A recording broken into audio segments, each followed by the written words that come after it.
31वां श्लोक से हम प्रारंभ करेंगे। प्रनष्ट श्वासनि श्वासः प्रध्वस्त विषय ग्रह निश्चेष्टो निर्विकारश्च लयो जयति योगिनाम। जिनका श्वास प्रश्वास निरुद्ध हो गया है और विषय का ग्रहण बंद हो गया है, ऐसे चिष्टा रहित और विकार रहित साधकों को लय की प्राप्ति होती है। लय की प्राप्ति उसी को होती है। स्वात्माराम जी ये कह रहे हैं कि जिसके श्वास प्रश्वास क्या हो गए हैं, लेना और छोड़ना निरुद्ध हो गए हैं। निरुद्ध मतलब जैसे योग सूत्र में आप लोगों ने पढ़ा है, योग चित्त वृत्ति निरोध, मतलब रोकना। निरुद्ध मतलब रोकना। तो यानी कि कुंभक आदि आपका शुद्ध हो चुका है, श्वास और प्रश्वास नियमित हो चुका है। जैसे श्वास प्रश्वास योग गतिविच्छेद प्राणायामों में जैसे कहा है, उसी प्रकार जैसे कि जिनका श्वास प्रश्वास अनियमित है तो वो भी योग में एक बहुत बड़ी बाधा है। जिनका नियमित नहीं है श्वास प्रश्वास, कभी तेज हो जाता है, कभी कभी ऐसा होता है कि जल्दी चलने लगता है, जल्दी श्वास लेते हैं, जल्दी श्वास बाहर छोड़ते हैं। 1 मिनट में कम से कम 30 से 40 बार हो जाता है श्वास लेना छोड़ना। तो यह अनियमितता है। यदि कछुए की तरह हो जाता है आपका, जैसे कछुआ 1 मिनट में जो है 4 बार ही श्वास लेता है और 4 बार श्वास छोड़ता है, श्वास प्रश्वास की क्रिया मात्र उसकी 4 बार ही होती है, तो नियमित होती है। यदि आपका नियमित श्वास प्रश्वास नहीं है तो मन भी उसी तरह से, जिस तरह से श्वास अनियमित होती है उस तरह से मन भी अनियमित होता है। तो वही स्वात्माराम जी कह रहे हैं कि तो जिनका श्वास प्रश्वास निरुद्ध हो चुका है और जिनके मन है, मन विषयों की तरफ दौड़ता है, तो विषयों की तरफ से मन निरुद्ध हो चुका है, रुक गया है, विषयों की तरफ नहीं दौड़ रहा है, तो ऐसे चेष्टा रहित विकार रहित साधक को लय सिद्धि की यानी कि लय की प्राप्ति होती है। जो विषयों की तरफ से उन्मुख हो चुका हो, जो विषयों की तरफ से अपने आप को मोड़ चुका हो। विषय मतलब इंद्रियों के विषय।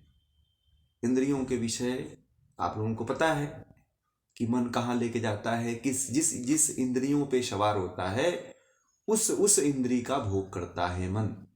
10 इंद्रियों का भोग करता है, 5 कर्मेंद्रियां, 5 ज्ञानेंद्रियां।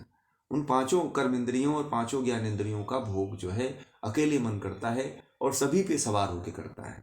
उनके विषय को रोक देने से लय की प्राप्ति हो जाती है। आगे कहते हैं कि उच्छिन्न सर्व संकल्पो शेष चेष्टितः स्वावगम्यो लयः कोपी जायते वाग गोचरः। यानी कि जिनके सभी संकल्प नष्ट हो गए हैं।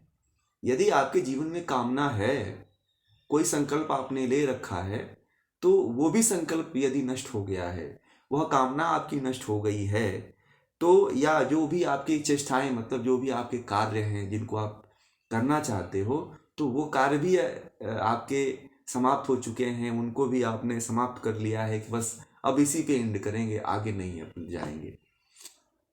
कोई कामना है कि मुझे घर बनाना है, किसी की कामना है कि मुझे फार्म हाउस लेना है ना, तो किसी की कामना है कि मुझे बड़ा सा मॉल बनाना है, मुझे बड़ी सी फैक्ट्री स्थापित करनी है, बड़ी सी कंपनी बनानी है।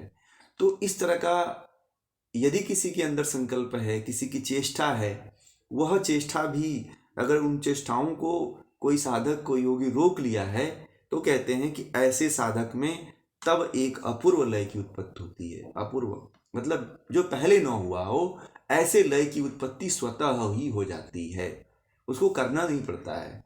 जो व्यक्ति जो है अपने संकल्पों को नष्ट कर देता है, अपनी चेष्टाओं को नष्ट कर देता है, अपने कामना रहित हो जाता है, कामना और चेष्टा दोनों से रहित हो जाता है, तो उसे ऐसी अवर्णनीय लय की सिद्धि होती है जिसकी कल्पना जो है आप कभी किए भी नहीं होंगे कि हमें इस तरह का लय प्राप्त हो सकता है। लय एक समाधि है, यानी कि इसका अनुभव तो योगी करता है, परंतु इसका वर्णन नहीं कर सकता है इसके आनंद को। इसका आनंद अद्भुत आनंद होता है, और इस आनंद की कल्पना करना एक योगी के ही विषय की बात है, बाकी और कोई नहीं इसको समझ पाएगा। यदि कोई संकल्प और चेष्टा को निरुद्ध कर देता है, रोक देता है, नष्ट कर देता है। इसलिए आप भी योग के मार्ग में जाना चाहते हैं, जो भी कोई भी हो, चाहे स्त्री हो चाहे पुरुष हो, उनको कामना रहित होना जरूरी है, चेष्टा रहित होना जरूरी है। कामना आ गई तो चेष्टा होगा। जैसे मान लीजिए कि कोई आपने कल कामना किया कि मुझे मार्केट से ये चीज़ खरीदना है, मार्केट, अब वो सामान तो मार्केट में है, फिर आप चेष्टा करेंगे तब जाएंगे ना। गाड़ी पे बैठेंगे, गाड़ी चला करके 10 किलोमीटर जाएंगे, फिर वहाँ से खरीद के लाएंगे, तब होगा वो।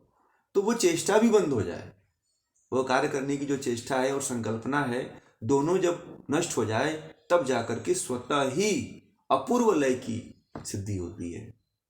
और ऐसा अनुभव होता है कि जिसका वर्णन वही योगी करता है, बाकी दूसरा नहीं करता है। और ये भी कहते हैं कि उसका वर्णन करना जो है दुर्लभ है, वो कोई आम आदमी उसका वर्णन नहीं कर सकता है। हम और आप उसका वर्णन नहीं कर सकते हैं। जो कामना रहित और चेष्टा रहित होता है वही कर पाता है। तत्र दृष्टिर्लयस्तत्र भूतेन्द्रिय सनातनी सा शक्तिर्जीव भूतानां द्वे अलच्छे लयम गते। यानी कि जहां मन एकाग्र हो वहीं उसका लय होता है। जहां मन एकाग्र हो जाता है, मन इंद्रियों के तरफ नहीं भटकता है और वहीं पे ठहर जाता है, तो वहीं उसका लय हो जाता है। और कहते हैं कि और वहीं पर लय स्थान पर मस्तिष्क और जीव मात्र का शाश्वत शक्ति दोनों उस अलक्ष्य में विलीन हो जाती है, उस ब्रह्म में विलीन हो जाती है। अब इसका तात्पर्य मैं समझा रहा हूं आपको कि मन एकाग्र हो वहीं लय हो जाता है, और वहीं पर यानी कि लय स्थान पर मस्तिष्क और जीवात्मा की शाश्वत शक्ति दोनों उस ब्रह्म में विलीन हो जाती है। यहाँ पे थोड़ा सा अद्वैतवाद की बात है। अद्वैत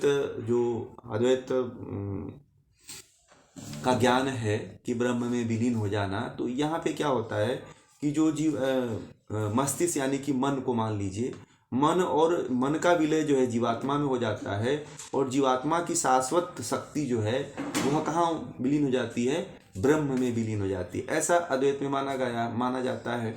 और अद्वैतवादी जो है ऐसा मानते हैं कि जो जीवात्मा है वह ब्रह्म में विलीन हो जाती है। तो विलीन का मतलब ऐसा नहीं है कि वह कोई दूसरी आत्मा दूसरे आत्मा में प्रवेश कर जाए, ऐसा नहीं होता है। होता ऐसा है कि वह ईश्वर की कृपा से उस आनंद को प्राप्त करता है, परंतु परमात्मा जैसा, ब्रह्म जैसा आनंद वह नहीं प्राप्त कर सकता है। ना ही वह ब्रह्म हो सकता है, ना ही वह ब्रह्म में विलीन होता है, क्योंकि हर जीवात्मा की अलग अलग सत्ता है, अलग अलग, वह नित्य है, अनादि है। ऐसा है, मतलब प्राचीन अद्वैत जो है वह है।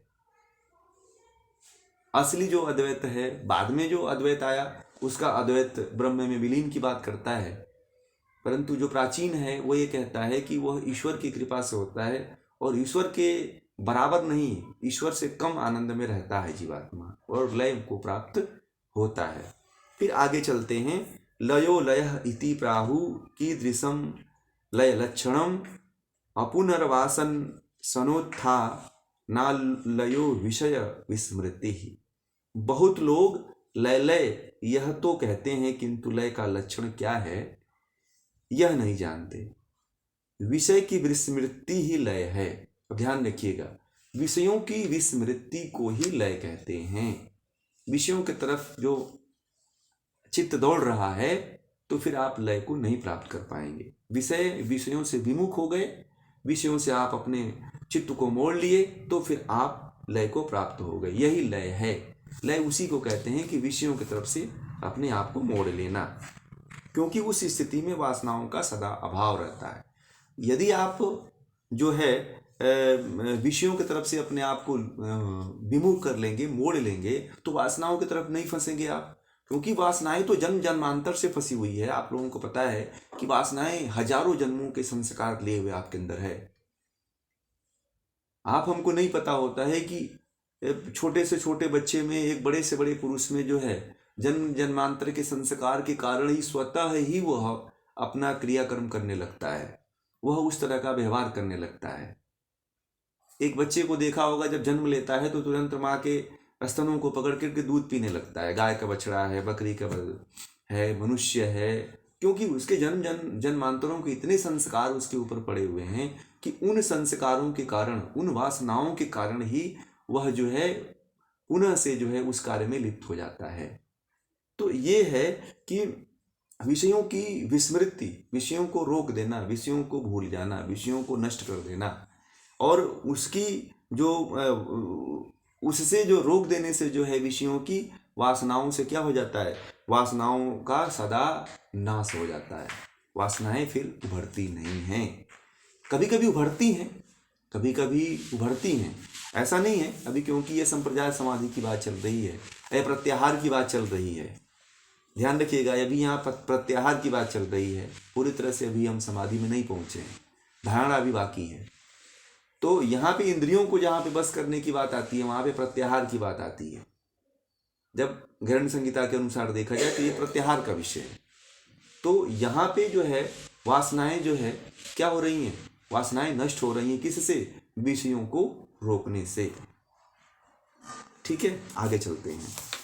वेद शास्त्र पुराणानि सामान्य गणिका इव एकैव सांभवी मुद्रा गुप्ता कुल वधूरिव। उन्होंने एक तुलना दिया है, एक तुलना किया हुआ है कि वेद शास्त्र और पुराण आदि सामान्य गणिका के समान है। सामान्य गणिका जैसे कि नाचने गाने वाली जो होती थी, जो पहले प्राचीन समय में गणिका उसको कहा जाता था, कि जो लोगों को जो है नाच गा करके जो है अपना मनोरंजन किया करती थी, उसको गणिका आदि कहा जाता था।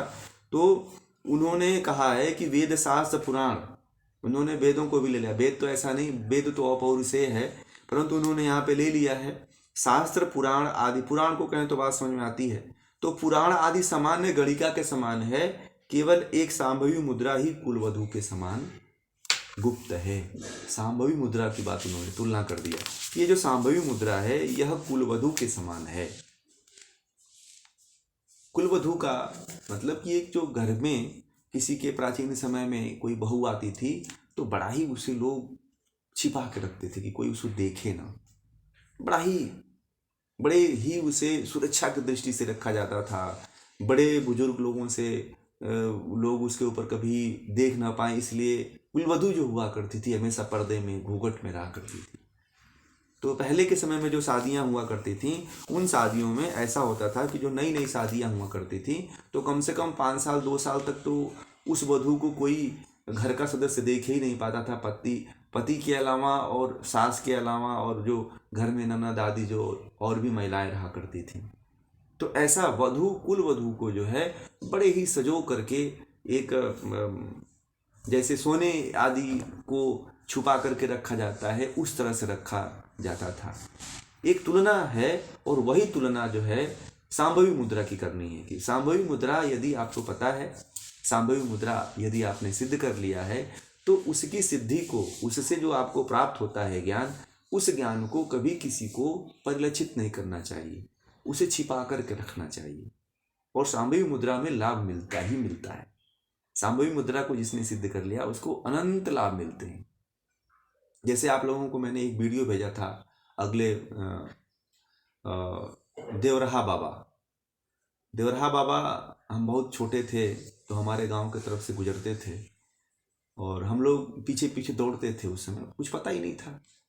उनके बारे में कहा जाता है कि बहुत ही सिद्ध व्यक्ति थे, और उनको उनकी उम्र का कितना, और सभी मुख्यमंत्री, सभी प्रधानमंत्री, सारे जितने भी फिल्म एक्टर आदि थे, सभी उनसे मिलते थे। और हठ योग के, उन्होंने हठ योग के सभी मुद्राओं के बारे में, खेचरी मुद्रा के बारे में, हठ प्रदीपिका में, सभी जितने भी आप लोगों को पढ़ाया है हमने, सभी तरह की विद्याओं के बारे में बता रहे हैं। यदि आप लोगों ने कोई वीडियो सुना होगा तो 10-15 मिनट की वीडियो है वो, और उस वीडियो को यदि आप लोगों ने सुना होगा तो पता चला होगा कि ये हठ प्रदीपिका के जो मैं शास्त्र पढ़ा रहा हूँ इसका प्रभाव क्या होता है, उस योगी में देखने को आपको मिलेगा। जो देवराहा बाबा थे वह खेचरी सिद्ध व्यक्ति थे, वो भोजन आदि नहीं करते थे, वो भोजन नहीं करते थे, वो कभी भोजन करते ही नहीं थे। वही मचान बना करके ऊपर, और ऊपर ही एक मृग का छाल था, वही छाल को बस लपेटे रहते थे और उस पर बैठे रहते थे वो। और दिन भर उनको लोग मिलने के लिए आते थे और केवल अपने पैर को बाहर कर देते थे और पैर से ही आशीर्वाद देते थे। वो अद्भुत व्यक्ति थे। डॉक्टर राजेंद्र प्रसाद ने कहा था, जो हमारे राष्ट्रपति थे प्रथम, उन्होंने कहा था कि जब हम बहुत छोटे छोटे थे तब उनको हम देखे थे इसी उम्र में, परंतु जब वो बूढ़े मरने की स्थिति में आए राजेंद्र प्रसाद, तो कहते हैं कि तब भी मैं उनको वैसे ही देखा जैसे बचपन में देखा। एक बार हमने भी बहुत बचपन में थे तो हमारे गांव से गुजरते थे, तो इनको कैसे क्या होता था कि कभी कभी लोग जो है जब ले जाते थे ना जिस रास्ते से, तो ये बीच से ही निकलते थे, कहीं से भी निकल जाते थे। जैसे कि खेत है, खलिहान है, ऐसे ही निकलते थे, तो उनके पीछे उनके भक्त दौड़ते थे और लोग दौड़ते थे, तो हम लोगों को भी कुछ नहीं पता चलता था, तो पीछे पीछे हम लोग भी ऐसे दौड़ते थे। अब हमको तो पता ही नहीं था, बचपन में बड़ा ऐसा हुआ है। मैं बताऊँ आपको, बचपन में मैं इनकी कथा बताऊं, जब आते थे ना तो हम लोगों को बस ये पता था कि देवरावा बाबा आ रहे हैं, और हम लोग बिना मतलब का दौड़ते थे उनके पीछे और बहुत दूर तक चल जाते थे, और हमें ये पता नहीं था कि ये कौन है। वो तो बाद में हम लोगों को पता चला, जब हमने योग की शिक्षा लिया तो तब हमें पता चला कि वो अब समझ में आता है कि देवरावा बाबा क्या थे। उस समय हमको कुछ पता ही नहीं था, ना ही कभी हम उनसे मिल पाए। ये है कि पीछे पीछे हम लोग दौड़े थे। जब गाँव से हम लोग की तरफ से गुजरते थे वो, तो हम लोगों के क्या करता था कि जब वो रास्ते में ऐसे ही खेत से गुजरते थे, गांव के पास से गुजरते थे, तो आगे आगे वो ऐसे भागते चलते थे। और आपको बता दें, वो पानी में ही गड्ढा गुड्डी सब में ऐसे ही चल देते थे। आपको बता दें, पानी में डूबते भी नहीं थे वो, उनके बारे में ऐसा कहा जाता है। और बाकी लोग तो किनारे से जाते थे, वो ऐसे भी नहीं जाते थे, ऐसे ही चलते जाते थे, चाहे गड्ढा हो, चाहे तालाब हो, चाहे पोखरा हो, ऐसे ही चलते थे। बड़ा मजा आता था। हम लोग तो बहुत दूर तक दौड़ते दौड़ते जाते थे। छोटे छोटे थे, हम लोगों को कुछ पता ही नहीं था, जानकारी नहीं थी इनके बारे में कि ये कौन है। ये बता रहे हैं करीब आपको 91 92 की बात बता रहे हैं, उस समय की बात है ये। उस समय जो है बहुत छोटे छोटे हम लोग थे, हम लोगों को कुछ पता ही नहीं था, जानकारी ही नहीं था इनके बारे में क्या है। और उनके बारे में आप सुनिएगा, 15 मिनट की वीडियो है उनकी इंटरव्यू को सुनिएगा। अद्भुत संत थे, हठयोग के बहुत ही पहुँचे हुए संत थे। और उनके बारे में आप उनके यहाँ जो है शिक्षा भी देते थे, हठयोग की सिद्धियाँ भी करवाते थे, हठयोग के बहुत से ज्ञान भी लोगों को दिया करते थे, अद्भुत से वो। तो इस तरह से आप लोगों को उदाहरण मैंने दिया था कि आप लोग भी जानें कि ये सिद्धियाँ वास्तव में क्या होती हैं। और एक प्रत्यक्ष रूप से आप लोगों को एक योगी का मैंने वीडियो भेजा था कि जिससे आप लोगों को ये पता चलेगा कि जो हठयोग के जो मुद्राएं हैं और जो कुंभक है वो कोई साधारण नहीं है। जो आज प्रचलित है उनसे बहुत डिफरेंट है। आप बहुत आगे जा सकते हैं, आप लोग यदि इस तरह की साधना शुरू करते हैं तो आगे चलते हैं।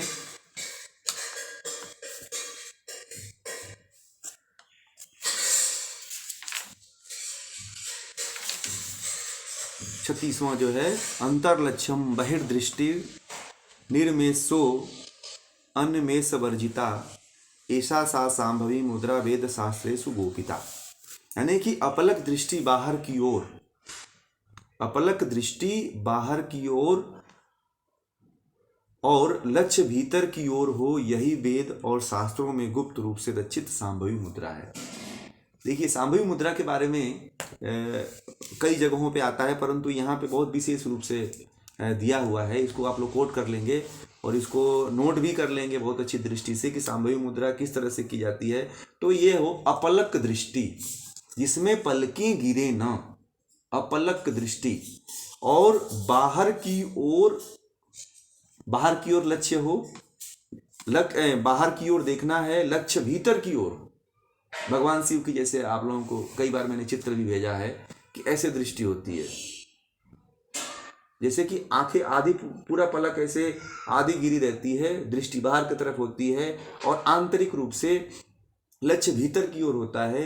यही वेदों में भी इसका वर्णन है, जो 6 दर्शन है उसमें भी वर्णन है। गुप्त रूप से रचित यह सांभवी मुद्रा है। इसको सांभवी मुद्रा समझ लें आप लोग। जितने भी हमारे योगी हैं, जितने भी हमारे देवी देवता हैं, उनको अधिकांशतः आप जो है सांभवी मुद्रा में ही देखेंगे। सांभवी मुद्रा बहुत ही प्रचलित जो है मुद्रा है और इसको साधना चाहिए। आगे, अंतर्लक्ष्य विलीन चित्त पवनो योगी यदा वर्तते दृष्टया निश्चलतारया बहिरधः पश्यन् पश्यन्नपि मुद्रेयं खलु सांभवी भवति सा लब्धा प्रसादाद गुरौ शून्याशून्य विलक्षणम स्फुरति तत्वतम परम सांभवम। यानी कि योगी जब, क्या है इसमें उन्होंने कहा है कि जब योगी अंतर्लक्ष्य होकर चित्त और प्राण को लीन करके रहता है, जब आंतरिक रूप से, जब आंतरिक होता है, तो उसके जब आंतरिक दृष्टि से जब ध्यान को, अपने लक्ष्य को भेदता है, तो प्राण, चित्त और प्राण को लीन करके रहता है। चित्त और प्राण को, यानी कि वही जो पीछे वाली जो बात थी, यानी कि चित्त और प्राण को लीन कर लेना, तो चित्त प्राण को लीन कर लेता है और एक टक स्थिर दृष्टि से बाहर और नीचे देखते हुए भी न देखता जैसा रहता है। वो लगता है कि बाहर देख रहा है, परंतु उसकी दृष्टि कहाँ होती है? आंतरिक होती है, बाहर नहीं होती है। भगवान शिव की प्रतिमा को देखिएगा कभी, तो लगता है कि वो बाहर देख रहे हैं, परंतु वो बाहर नहीं देखते हैं, वो उनकी दृष्टि आंतरिक होती है। जब आप कभी मंदिरों में जाइए तो देखिएगा, मंदिरों में कभी कभी जितने भी देवी देवता हैं या साधु सन्यासी हैं या कोई योगी है, उनकी प्रतिमा बनी होगी तो ऐसी दृष्टि में बनी रहती है कि लगता है कि वो बाहर देख रहे हैं, परंतु आंतरिक अंदर देखना होता है।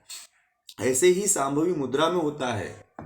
सांभवी मुद्रा में तो वह सांभवी तो उसको कहा गया है कि वह सांभवी मुद्रा होती है जो कि गुरु की कृपा से मिलती है। शून्य और शून्य से विलक्षण और परमात्म विषयक संभूत तत्व अर्थात स्वयं भगवान शिव तब प्रकाशित होते हैं। देखिए, इसमें एक क्रिया है कि उसका अग्र दृष्टि पे देखने से जो है, जो स्थिति है वो बाह्य रूप से, पहले उसकी जो प्रक्रिया होती है वो नासाग्र पे देखना होता है, नासाग्र पे देखना होता है। दूसरी प्रक्रिया जब उसकी, जब आगे जब साधक बढ़ता है तो उसको नासाग्र पे देखने की भी जरूरत नहीं पड़ती है। फिर वो बाहर ही देखता है, परंतु बाहर लगता है कि वो देखता है, परंतु वो बाहर नहीं देखता है। वह फिर अंतर्विमुख हो जाता है, आंतरिक रूप से देखने लगता है। यह है सांभवी मुद्रा का आंतरिक ध्यान। सांभवी मुद्रा 2 तरह से होती है, एक बाह्य होती है और एक आंतरिक होती है। तो यहाँ पे आंतरिक सांभवी मुद्रा की बात वो कह रहे हैं, ध्यान रखिएगा।